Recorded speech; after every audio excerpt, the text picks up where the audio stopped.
জ্বালানি সংকট মোকাবিলায় সক্ষমতার চেয়ে অকটেনের বাড়তি মজুত নিশ্চিত করা হচ্ছে। নিয়মিত আসছে ডিজেলের জাহাজ।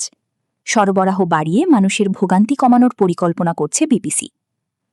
দর্শক, বৈশ্বিক জ্বালানি সংকটের মধ্যে এবার দেশের ইতিহাসে জ্বালানি তেলের দাম সর্বোচ্চ পর্যায়ে পৌঁছাল।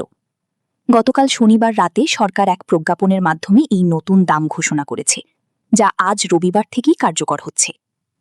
জ্বালানি ও খনিজ সম্পদ বিভাগের প্রজ্ঞাপন অনুযায়ী প্রতি লিটার জ্বালানির দাম এক লাফে অনেকটাই বেড়ে গেছে।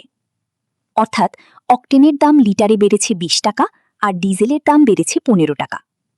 এই আকস্মিক বৃদ্ধির ফলে বাজার এবং পরিবহন খাতে বড় ধরনের প্রভাব পড়ার আশঙ্কা করা হচ্ছে। এখন প্রশ্ন জাগতে পারে, হুট করে এই দাম কেন বাড়ল?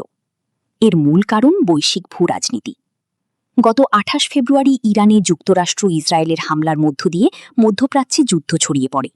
এর সরাসরি প্রভাব পড়ে জ্বালানি তেলের সরবরাহে। বিশ্ববাজারে অপরিশোধিত তেলের দাম ব্যারেল প্রতি $১০০ ছাড়িয়ে গিয়েছিল। যদিও ইরান সম্প্রতি হরমুজ প্রণালী খুলে দেওয়ার ঘোষণা দেওয়ায় দাম কিছুটা কমে $৯০ আশেপাশে এসেছিল, কিন্তু গতকাল তারা পুনরায় এই গুরুত্বপূর্ণ জলপথ বন্ধের ঘোষণা দেওয়ায় বিশ্বজুড়ে নতুন করে উদ্বেগ দেখা দিয়েছে। মূলত আন্তর্জাতিক বাজারের সাথে সামঞ্জস্য রাখতেই এই সিদ্ধান্ত। এদিকে দাম বাড়ার খবরই গতকাল থেকেই ফিলিং স্টেশনগুলোতে উপচে পড়া ভিড় লক্ষ্য করা গেছে। বাংলাদেশ পেট্রোলিয়াম কর্পোরেশন বিপিসি জানিয়েছে তারা সরবরাহ স্বাভাবিক রাখতে কাজ করছে এবং ইতিমধ্যে তেল বিপণন কোম্পানিগুলোকে নির্দেশনা দেওয়া হয়েছে। স্মরণ করা যেতে পারে যে ২০২২ সালের আগস্টেও দেশের ইতিহাসে একবার বড় দাম বৃদ্ধি হয়েছিল। তখন ডিজেলের দাম ৪২% বাড়িয়ে ১১৪ টাকা করা হয়েছিল। ২০২৪ সালের মার্চ থেকে সরকার বিশ্ববাজারের সাথে মিলিয়ে স্বয়ংক্রিয় মূল্য নির্ধারণ পদ্ধতি শুরু করেছে।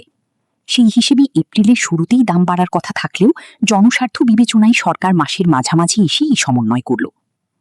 বাজারে অস্থিতিশীলতা এবং সরবরাহ সংকটের এই প্রভাব আমাদের সাধারণ মানুষের পকেটে কতটা চাপ সৃষ্টি করবে তা এখন দেখার বিষয়।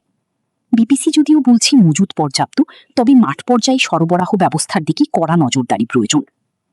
আজকের মতো এখানে